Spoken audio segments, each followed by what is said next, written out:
ક્ષત્રિય આંદોલન પાર્ટ 2 આજથી શરૂ થઈ ચૂક્યું છે। સંકલન સમિતિની બેઠક મળી હતી। કરણસિંહ ચાવડાએ નિવેદન આપ્યું છે। રાજકોટમાં 18 વોર્ડમાં કાર્યાલય શરૂ કરાયા છે।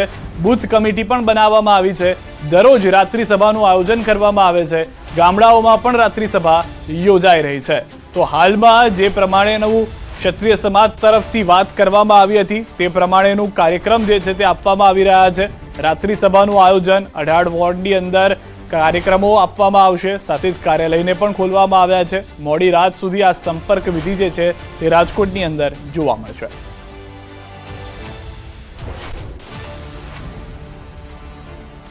તો અહીંયા મને જાણીને આનંદ થયો કે રાજકોટના અમારા આગેવાનો દ્વારા રાજકોટ શહેરના તમામે તમામ 18 વોર્ડની અંદર 18 બૂથ કમિટીઓ અને કાર્યાલયો શરૂ કરી દેવામાં આવ્યા છે। આ આપણું મધ્યસ્થ કાર્યાલય છે અમારું। એ રીતે 18 વોર્ડની અંદર કાર્યાલયો શરૂ કરવામાં આવ્યા છે અને દરરોજ 4 વોર્ડની અંદર રાત્રિ સભાઓનું આયોજન થઈ રહ્યું છે। ભાજપના ઉમેદવારો મતદારોને રીઝવવા અવનવા પ્રયાસ કરી રહ્યા છે। ભાજપ ઉમેદવાર ધવલ પટેલના ચૂંટણી પ્રચાર માટે એક ગેમનો વિશેષ વિડીયો બનાવવામાં આવ્યો છે। આ વિડીયો ગેમમાં કેરેક્ટરની જગ્યાએ ધવલ પટેલના ચહેરાવાળું કેરેક્ટર દર્શાવવામાં આવ્યું છે। મોબાઈલ દ્વારા રમાતી આ ગેમમાં વિકાસ અને જનકલ્યાણકારી યોજનાઓની માહિતી છે। ચૂંટણી પ્રચારની આ ગેમ અત્યારે સોશિયલ મીડિયામાં વાયરલ થઈ રહી છે। યુવા અને બાળકોને પણ સ્પર્શે તે હેતુથી બનાવેલી આ ગેમ ચર્ચાનું કેન્દ્ર બની છે।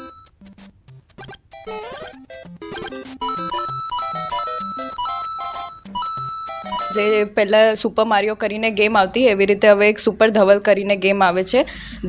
એ ગેમ ધવલ પટેલના વારામાં છે। એઓ જે આપણે વલસાડ ડિસ્ટ્રિક્ટના ભાજપના કેન્ડિડેટ છે આ વખતના, તો એમના વારામાં એ ગેમ છે। એમાં ગેમમાં એ વિડીયોમાં બતાવવામાં આવ્યું છે કે કઈ રીતે કયા કયા વાદા કરે છે અને કઈ રીતે બધું પૂર્ણ કરશે આપણા માટે, यूथ માટે खूब જ एट्रैक्टिव गेम है। सुपर धवल करके एनिमेटेड गेम निकाला है जिसमें उन्होंने अपने बीजेपी के जो भी एजेंडास है, जो भी वो प्रॉमिसेस जो उन्होंने किए हैं, जो आगे निभाने वाले वो लोग अगर वो कैंडिडेट जीतते हैं तो। દાહોદ શહેરમાં વોર્ડ નંબર 1 માં કોંગ્રેસના ઉમાબેન પ્રભાબેન તાવિયાડ દ્વારા કરાયો ડોર ટુ ડોર પ્રચાર। શહેરના વોર્ડ 1 ના કાઉન્સિલર તસ્નીમબેન નલલવાલા પણ ડોર ટુ ડોર પ્રચાર કરી રહ્યા છે। ઉપસ્થિત રહ્યા હતા। કોંગ્રેસ દ્વારા શહેરના વોર્ડ 1 માં ગેરંટી પત્રિકાનું પણ કરાયું હતું વિતરણ। મોટી સંખ્યામાં આપ અને કોંગ્રેસના કાર્યકરો દ્વારા કરાયો પ્રચાર।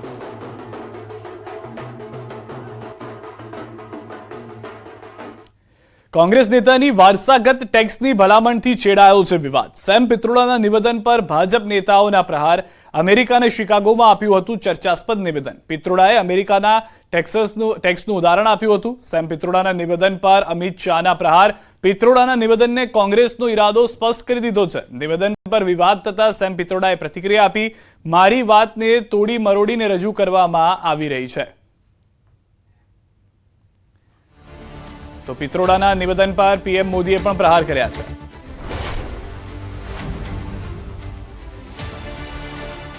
It means to create new policies so the concentration of wealth can be prevented. It's like Monopoly Act. To what point? Let me tell you, in America, there is an inheritance tax. So if, let's say, one has $100 million worth of wealth, and when he dies, he can only transfer probably 45% to his children. 55% is grabbed by government. Congress party Sam Pitroda के बयान के बाद completely expose हो गई। सबसे पहले घोषणा पत्र में सर्वे, मनमोहन सिंह का पुराना बयान जो कांग्रेस की लेगेसी है कि हम देश के संसाधन पर सबसे पहला अधिकार माइनॉरिटीज का मानते हैं और अब इनके मैनिफेस्टो बनाने में जिनकी अहम भूमिका है वो सैम पित्रोड़ा का बयान कि संपत्ति के बंटवारे पर विचार होना चाहिए। अमेरिका का हवाला देते हुए इन्होंने कहा कि 55% संपत्ति सरकारी खजाने में जाती है। अब जब प्रधानमंत्री जी ने ये मुद्दा उठाया, राहुल गांधी, सोनिया गांधी और पूरी कांग्रेस बैकफुट पर आई कि हमारा मकसद ये नहीं है। परंतु आज सैम पित्रोड़ा जी के बयान ने कांग्रेस का मकसद देश के सामने स्पष्ट कर दिया है। વધુ એક મહત્વના અને મોટા સમાચાર. પીએમ મોદી ગુજરાતમાં કરશે ઝંઝાવતી પ્રચાર. જૂનાગઢથી પીએમ મોદી પ્રચારનો પ્રારંભ કરશે. પહેલી અને બીજી તારીખે પીએમ 6 સભાને સંબોધશે. પીએમ મોદી બનાસકાંઠા અને આણંદમાં સભા ગજાવશે. બીજી તારીખે સુરેન્દ્રનગર, બનાસકાંઠા અને ભરૂચમાં સભા ગજાવશે. વડોદરામાં રોડ શો કરશે પ્રધાનમંત્રી મોદી. દક્ષિણ ગુજરાતની બેઠકો સિવાય કચ્છ, ઉત્તર ગુજરાત, સૌરાષ્ટ્ર, મધ્ય ગુજરાતને આવરી લેશે, જેમાં દરેક સભામાં 3 થી 4 લોકસભા બેઠક આવરી લેવામાં આવશે. તો અમિત શાહ પણ રાજ્યમાં પ્રચંડ પ્રચાર કરશે. સૂત્રોના મતે 27 થી 29 એપ્રિલ દરમિયાન અમિત શાહનો પ્રચાર રહેશે. 3 દિવસ માટે અમિત શાહ ગુજરાત આવશે. પ્રધાનમંત્રી નરેન્દ્ર મોદી આવી રહ્યા છે તે પહેલા 3 દિવસનો કાર્યક્રમ અમિત શાહનો રાખવામાં આવ્યો છે. 27મીથી દાહોદ અને પંચમહાલ સંયુક્ત સભા યોજાશે, જે બારડોલી ખાતે યોજાશે. સૌરાષ્ટ્ર, ઉત્તર ગુજરાત અને મધ્ય ગુજરાતમાં પણ અમિત શાહની સભાનું આયોજન કરવામાં આવ્યું છે. આ ઉપરાંત ભાજપ પોતાના રાષ્ટ્રીય નેતાઓના પ્રચાર પ્રસાર તેજ કરવાનો પણ તખતો ગોઠવી રહ્યું છે. સેમ પિત્રોડા પર કોંગ્રેસ નેતા મનીષ દોશીનું નિવેદન. સેમ પિત્રોડાના નિવેદનને વ્યક્તિગત ગણાવ્યું. ભાજપ આઈટી સેલ પાસે કામ નથી, જેથી આવા જુઠ્ઠાણા ફેલાવે છે.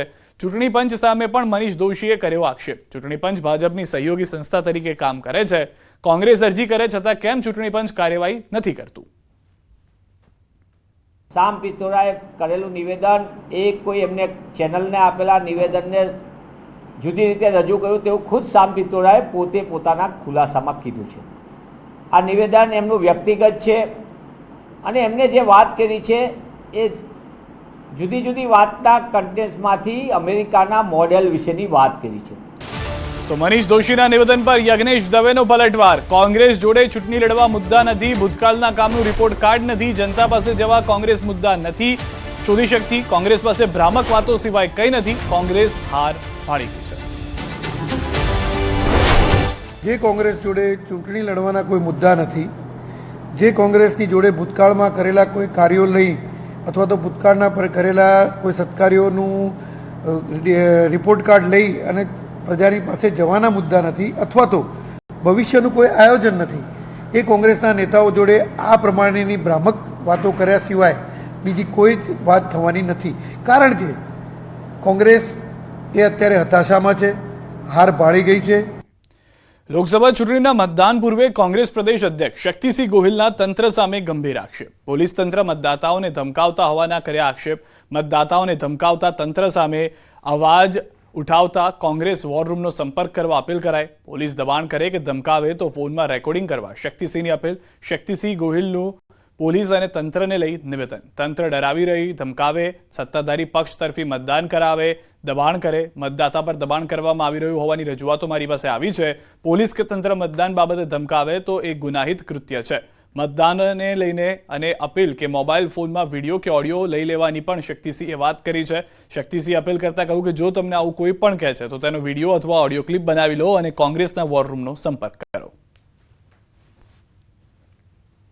મને અનેક મતદાતાઓનો ફોન આવે છે, સંદેશાઓ આવે છે કે એમને તંત્ર દ્વારા, ખાસ કરીને પોલીસ વિભાગ દ્વારા બોલાવવામાં આવે છે, ધમકાવવામાં આવે છે, મતદાન નહીં કરવા માટે કહેવામાં આવે છે, અથવા સત્તાધારી પક્ષને મતદાન થાય અથવા તમારી ટકાવારી ઓછી થવી જોઈએ, આવા બધા પ્રયત્નો થાય છે.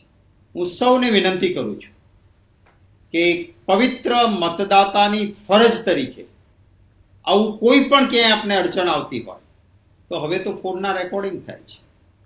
કોઈ પણ પોલીસ કર્મચારી કે અધિકારી આપને બોલાવવા માટે પણ ફોન કરે કે કોઈના દ્વારા સંદેશો મોકલે, રેકોર્ડિંગ કરજો. સીસીટીવી હોય તો એના ફૂટેજ મેળવજો.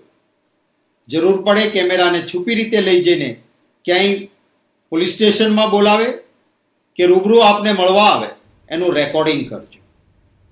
કારણ કે ચૂંટણી પર્વમાં આ રીતે ખલેલ એક ગુનો બને છે. શક્તિસિંહના નિવેદન પર ઘનશ્યામ ગઢવીનો પલટવાર. કાયદો વ્યવસ્થા ચૂંટણી પંચના હાથમાં હોય છે. હાર જોઈને કોંગ્રેસના નેતાઓ આવા નિવેદન કરે છે. ચૂંટણીમાં તાજેતરની જે ઘટનાઓ બની રહી છે એમાંથી મને લાગે છે કે તમામ કોંગ્રેસના આગેવાનો અને પ્રદેશના ગુજરાતના આગેવાનો આનાથી હતપ્રભ થયા છે. હાર જોઈને આવા નિવેદનો કરી રહ્યા છે જે એમને શોભતા નથી. પ્રદેશ કોંગ્રેસ પ્રભારી આવશે ગુજરાત 26 એપ્રિલથી 5 મે સુધી 26 એપ્રિલથી 5 મે સુધી મુકુલ વાસનિક આવશે ગુજરાત. લોકસભા ચૂંટણીને લઈને ગુજરાત પ્રવાસે રાહુલ અને પ્રિયંકા ગાંધી ગુજરાતમાં યોજશે સભા. 27 એપ્રિલે ધરમપુરમાં પ્રિયંકા ગાંધીની સભા, 29 એપ્રિલે પાટણમાં રાહુલ ગાંધી સભા કરશે. તો મુકુલ વાસનિક ખુદ આવી રહ્યા છે, જેઓ પ્રભારી છે ગુજરાત કોંગ્રેસના. સાથે જ પ્રિયંકા ગાંધી અને રાહુલ ગાંધીની પણ સભાનું આયોજન કરવામાં આવ્યું છે 27 અને 29 મે એપ્રિલ દરમિયાન. અમરેલીથી મહત્વના સમાચાર. પ્રતાપ દુધાતની નિલેશ કુંભાણીને ખુલ્લી ચીમકી. નિલેશ કુંભાણીને ગણાવ્યા ગદ્દાર. નિલેશ કુંભાણીને છેલ્લા શ્વાસ સુધી નહીં છોડું તેવું પ્રતાપ દુધાતનું નિવેદન. હવે સુરતમાં કાં તો પ્રતાપ દુધાત રહેશે કાં તો રહેશે નિલેશ કુંભાણી. કુંભાણી અને તેના ટેકેદારોને જ્યાં છુપાવા હોય ત્યાં છુપાઈ જાય. સુરત સાથેનો મારો નાતો છે. હું તમને મીડિયા સામે ખાતરી આપું છું કે જીવનમાં મેં આ ખાતરી કોઈને નથી આપી. કોંગ્રેસ પાર્ટીના નેતાઓ સાથે પણ મેં વાત કરી છે. કોંગ્રેસ પાર્ટીના આગેવાનો સાથે દિલ્હી સુધી મેં કીધું છે પ્રતાપ દુધાત શમશાને જાય ત્યાં સુધી એ સુરતના હળવંકાએ જે આપણને ગદ્દારી કરી એની રાખ થઈ જાય તેને શમશાનમાં કહીને હું એને મૂકવાનો નથી. પોતે લડાઈ લડવાનો. આ એટલે કહું છું કે એને પીઠમાં ખંજર પ્રજાને માર્યું. કોંગ્રેસ પાર્ટીને નુકસાન કર્યું છે, સાથે સાથે પ્રજાને માર્યું.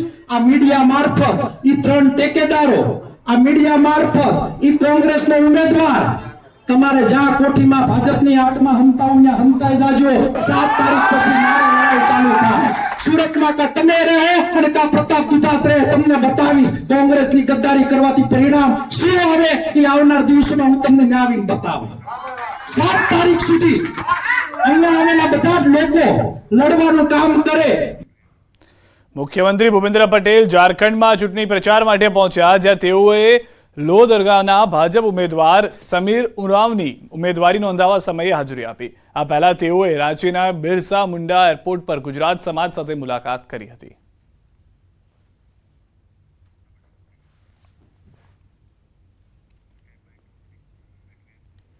સમાચારોમાં હવે નજર કરીએ ટોપ 3 ખબરો પર. ગુજરાત હાઈકોર્ટે સમક્ષ સિંહના મોત મામલે તપાસ અહેવાલ રજૂ. હાઈકોર્ટે લીધો અધિકારીઓનો ઉધરો. અધિકારીઓએ કોઈ પગલાં ન લીધાનું કોર્ટનું અવલોકન. પાણી પુરવઠાની યોજના જોવા ગયેલા કલેક્ટર ફસાયા. નસવાડીના કાચા રસ્તા પર કલેક્ટરની કાર ફસાઈ. ટ્રેક્ટરની મદદથી કઢાય કાર બહાર. કોંગ્રેસ નેતા પ્રિયંકા વાડ્રા આવશે ગુજરાત. ધરમપુરના દરબારગઢમાં કરશે જનસભા. કોંગ્રેસ નેતા આનંદ પટેલ માટે કરશે પ્રચાર.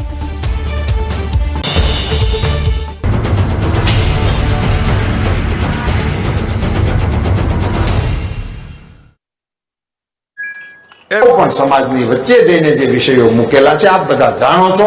પુનશ્ચ ફરીથી હું અપીલ કરું છું કે રાષ્ટ્રના આ પ્રવાહમાં મોદી સાહેબના હાથ મજબૂત કરવા માટે ને સમર્થ ભારત બનાવવા માટે આપ સૌ પણ સાથે જોડાય એવી અપીલ સાથે આપ સૌએ જે પ્રકારે આજે અહીંયા મોરબી, ટંકારા, પડદરી વિધાનસભા વિસ્તારના કાર્યકર્તાઓ તરીકે અમારી આ કાર્યાલયના શુભારંભને વિજય રેલીના સ્વરૂપમાં બદલી નાખવા જેવું ભગીરથ કામ કરવા માટે બૂથના મારા પ્રમુખથી લઈ જિલ્લાના પ્રમુખ સુધીના સૌને મારા અભિનંદન.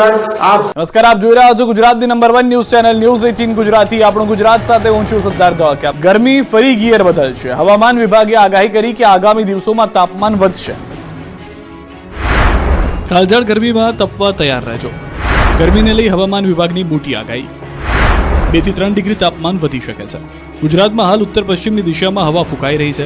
આ સાથે કેટલાક વિસ્તારોમાં વાદળછાયું વાતાવરણ પણ છવાયેલું છે. ગરમી ફરી ગિયર બદલશે. હવામાન વિભાગે આગાહી કરી કે આગામી દિવસોમાં તાપમાન વધશે. કાળઝાળ ગરમીમાં તપવા તૈયાર રહેજો. ગરમીને લઈ હવામાન વિભાગની મોટી આગાહી. 2 થી 3 ડિગ્રી તાપમાન વધી શકે છે. ગુજરાતમાં હાલ ઉત્તર પશ્ચિમની દિશામાં હવા ફૂંકાઈ રહી છે. આ સાથે કેટલાક વિસ્તારોમાં વાદળછાયું વાતાવરણ પણ છવાયેલું છે. તો બીજી બાજુ કાળઝાળ ગરમી પડી રહી છે. ત્યારે હવામાન વિભાગે આગાહીમાં જણાવ્યું છે કે રાજ્યમાં આગામી 7 દિવસ સુધી રાજ્યનું વાતાવરણ શુષ્ક રહેશે. આ સાથે તેમણે ગુજરાતમાં આગામી દિવસોમાં કાળઝાળ ગરમી પડવાની શક્યતા વ્યક્ત કરી છે. तापमान है वो अगले 3 दिन तक 9 लाख रेंज में रहने का संभावना है और उसके अगले 4 दिन 2 to 3 डिग्री ग्रेजुअल राइज होने का संभावना है। હવામાન વિભાગે જણાવ્યું કે અમદાવાદ અને તેની આસપાસના વિસ્તારોમાં આગામી 24 કલાકમાં 40 ડિગ્રી તાપમાન રહેવાની શક્યતા છે. આ ઉપરાંત ગુજરાતના કોસ્ટલ વિસ્તારમાં ઉત્તર પશ્ચિમના પવનો ફૂંકાશે. પાણી ન મળતા મહિલાઓએ મોરચો માંડ્યો. ભર ઉનાળે વડોદરાના સાવલીનું ગામ પીવાના પાણીથી તરસ્યું. ભર ઉનાળે લોકોને પીવાનું પાણી ન મળે તો કેવી હાલત થાય એ સાવલીના લસુંદ્રા ગામના લોકો સારી રીતે જાણે છે. કાળઝાળ ગરમી શરૂ થતાં જ અહીંયા પાણીની તંગી સર્જાઈ. લસુંદ્રા ગામના લોકોને પાણી માટે રીતસરનો રઝળપાટ કરવો પડે તેવા દ્રશ્યો સામે આવ્યા. સવાર પડતા જ મહિલાઓને એક જ સવાલ હોય કે પાણી ક્યાંથી લાવીશું. પાણીની શોધમાં મહિલાઓ બેડા લઈને નીકળી પડે છે. છેલ્લા કેટલાય દિવસોથી આવી હાલતથી કંટાળેલી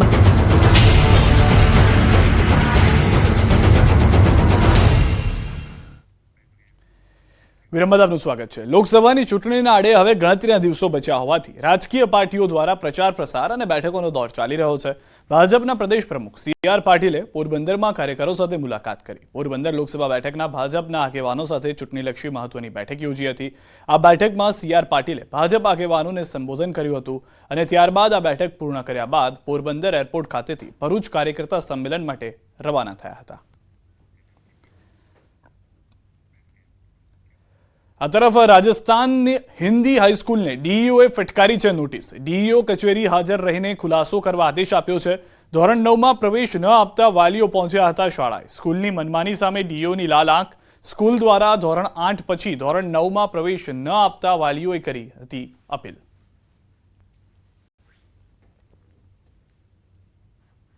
શાળાને સૂચના આપી દીધી છે અને એવો પ્રશ્ન હલ કરી નાખ્યો છે. શાળા દ્વારા રજૂઆત જે કરી હતી એ બિલકુલ ખોટી હતી કે જેમાં એક પણ શિક્ષક અમને આપવામાં આવતા નથી. શિક્ષકો સરકાર આપે છે જ્ઞાન સહાયક સ્વરૂપે. તમામ શાળાને શિક્ષકો આપ્યા છે. એ લઘુમતી શાળા છે, તેમણે જ્ઞાન સહાયક લીધા નહોતા. હવે એ કારણ બિલકુલ ગેરવ્યાજબી હતું. હવે એમને જણાવી દીધું છે કે તમારે આ વિદ્યાર્થીઓને રાખવાના જ થાય અને ગ્રાન્ટેડ શાળા એ રીતે તમે બંધ ન કરી શકો. અંબાજીથી સમાચાર. આબુ રોડમાં દેખાયું રીંછ. આબુ રોડની શેરીઓમાં રીંછની લટાર જોવા મળી. સ્થાનિક રહીશોમાં ભયનો માહોલ. રિંકો કોલોનીના ઘર અને ગલીઓમાં રીંછની લટાર. રિંકો કોલોનીથી અંબાજી માર્ગ પર આવેલી છે. વન વિભાગને રીંછ મામલે જાણ કરાઈ છે. વન વિભાગની ટીમ આવે તે પહેલા રીંછ જંગલમાં નાસી છૂટ્યો. રીંછના ફૂટેજ તેમજ મોબાઈલથી લીધેલા વિડીયો થયા છે વાયરલ. ઘટના 24 એપ્રિલની હોવાની જાણકારી મળી રહી છે, એટલે કે આજની આ ઘટના છે, જેમાં આ સમગ્ર ઘટનામાં આપ જોઈ રહ્યા છો રીંછ સવારનાથી બપોરનો સમય છે જે દરમિયાન આવે છે અને ત્યારબાદ જંગલમાં પણ જતું રહે છે. રસ્તા પર રીંછ આવી ગયા બાદ એક વાહન ચાલક પ્રયાસ કરે છે કે તેને રીંછને પોતાના મોબાઈલમાં કેદ કરી શકે. રીંછના જે વિડીયો આવ્યા છે તેને લઈને જંગલ વિભાગ પણ કાર્ય કરી રહ્યું છે. દ્રશ્યોમાં પણ આપ જોઈ રહ્યા છો સુમસામ રસ્તા વહેલી સવારના સમયે. ત્યારબાદ સોસાયટીમાંથી પણ રીંછ પસાર થતું CCTVમાં કેદ થઈ ગયું છે. સ્થાનિક રહીશોમાં પણ રીંછને લઈને ભયનો માહોલ છે.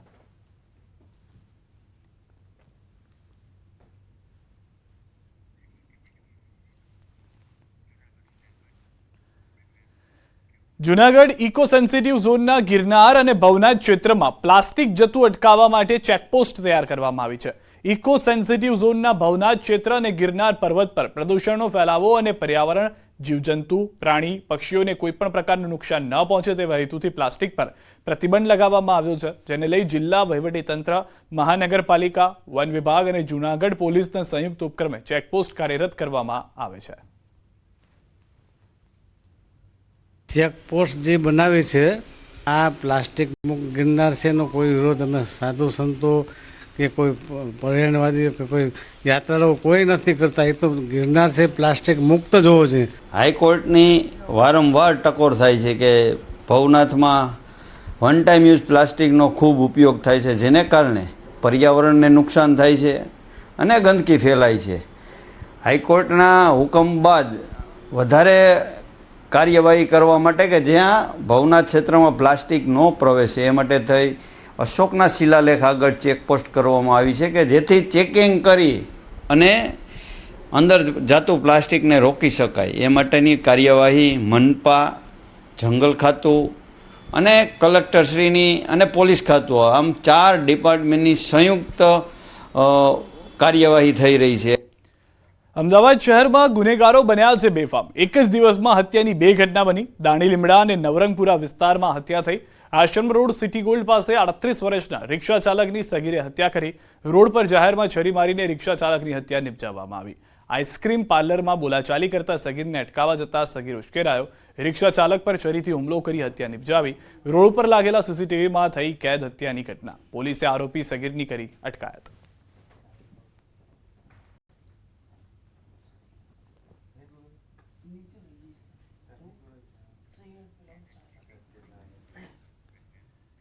ગુજરાતમાં ફૂટબોલની રમતને મજબૂત કરવા ગુજરાત સ્ટેટ ફૂટબોલ એસોસિએશને મોટી પહેલ કરી છે. રાજ્યમાં પ્રથમ વખત ફ્રેન્ચાઇઝી આધારિત ફૂટબોલ લીગનો પ્રારંભ કરાયો છે. અમદાવાદના ઈકા એરેના ટ્રાન્સ સ્ટેડિયમમાં 1 થી 12 મે દરમિયાન GSL ટુર્નામેન્ટ યોજાશે, જેમાં 6 ટીમ ભાગ લેશે. દેશભરમાંથી 10 રાજ્યના ફૂટબોલ ખેલાડીઓ આ લીગમાં ભાગ લઈ રહ્યા છે. Ahmedabad avengers, Gandhinagar giants, Karnavati knights, Saurashtra spartans, Vadodara warriors, Surat strikers સહિતની ટીમ GSLમાં ભાગ લેશે. ગુજરાત પ્રવાસન નિગમ અને સ્પોર્ટ્સ ઓથોરિટી ઓફ ગુજરાત GSLના મુખ્ય પ્રાયોજક અને સહયોગી સ્પોન્સર છે. ફૂટબોલ ટુર્નામેન્ટની ફાઇનલ મેચ 12 મે યોજાશે. ત્યારે GSL ટ્રોફીનું રાજ્યસભાના સાંસદ અને ગુજરાત સ્ટેટ ફૂટબોલ એસોસિએશનના પ્રમુખ પરિમલભાઈ નથવાણીના હસ્તે અનાવરણ કરાયું. ટ્રોફીના અનાવરણ કાર્યક્રમમાં ફૂટબોલ એસોસિએશનના અન્ય હોદ્દેદારો પણ હાજર રહ્યા. GSLથી ગુજરાતના ફૂટબોલ ખેલાડીઓને સમૃદ્ધ અનુભવ અને એક્સપોઝર મળવાનો પરિમલભાઈ નથવાણીએ આશાવાદ વ્યક્ત કર્યો. ફૂટબોલ આપણે હજી બી ગુજરાતમાં એનો વ્યાપ ઘણો કરવાની જરૂર છે અને અમારી ટીમ આખી મોડરાજ સરને જેટલી અમારી એસોસિએશનના લોકો છે એ ફૂટબોલ માટે જેટલું કામ કરે છે એમને પ્રોત્સાહન આપવા માટે અને પ્લેયરને આગળ લાવવા માટે મને લાગે છે કે આ શરૂઆત છે. કારણ કે દર વખતે આપણે જોઈએ છે વેસ્ટ બેંગાલ હોય, કેરેલા હોય, એ બધા લોકો ફૂટબોલમાં આગળ છે, પણ ગુજરાતનું નામ હજી આવતું નથી. બાકી ગુજરાત દરેક જગ્યાએ આગળ છે, પરંતુ ફૂટબોલમાં મને લાગે છે કે આપણે શરૂઆત છે. એટલે આપ સૌનો સાથ હશે તો આપણે ફૂટબોલને આગળ લઈ જશું. અને અત્યારે જે 6 ટીમ આવી છે એને 12 ટીમ કેવી રીતે બનાય? 12 ટીમ ત્યારે બનશે કે જ્યારે પાસે પ્લેયર હશે, અને જ્યાં સુધી ફ્રેન્ચાઇઝી આવશે ત્યારે જ આપણે ફૂટબોલનું પ્રમોશન પ્રોપરલી કરી શકશું. અને મીડિયાના ટીમ લોકોને અને ઓનરોને બધાને હું રિક્વેસ્ટ કરીશ કે ખાલી એક શરૂઆત કરવાની પૂરતું નથી, પરંતુ ફૂટબોલને પ્રમોટ કેવી રીતે કરવાનું પોતાના લેવલથી એ બધાએ હવે રેગ્યુલર કરવું જોશે અને એક રિવ્યૂ કરવું પડશે કે ફૂટબોલને આપણે કઈ રીતે આગળ લઈ જઈએ. આમાં આપણે મેક્સિમમ ગુજરાતના પ્લેયર્સ જે સારા પ્લેયર્સ છે એમને ઇન્ક્લુડ કર્યા છે 6 ટીમમાં. જે પ્લેયર્સ છે એ સ્ટેટ લીગ એટલે કે જે આખું વર્ષ ઓગસ્ટથી લઈ અને માર્ચ સુધી જે સ્ટેટ લીગ રમેલા છે પ્લેયર્સ એમને આપણે આમાં ઇન્ક્લુડ કરેલા છે. અને ઇન્ટર ડિસ્ટ્રિક્ટ ટુર્નામેન્ટ જે રિલાયન્સ ટ્રોફી અમે રમાડીએ છીએ એમાં જે પ્લેયર્સો જે પાર્ટિસિપેટ કર્યું હતું એ બધાની મિનિટ્સ કાઉન્ટ કરી અને અમારી પાસે ડેટા છે કે કોણ કેટલી મિનિટ્સ ગેમ રમ્યું હતું. એ બધા પ્લેયર્સનું અમે એક લિસ્ટ બનાવી અને 250 પ્લેયર્સ ગુજરાતના પ્લેયર્સનું લિસ્ટ બધા હેડ કોચિસને આપ્યા અને હેડ કોચિસના આધારે એમને ખ્યાલ વધારે હોય કે કોણ સારા પ્લેયર છે એમ એવી રીતના બધા પ્લેયર્સને જુદી જુદી ટીમમાં સિલેક્શન કરવામાં આવ્યા છે.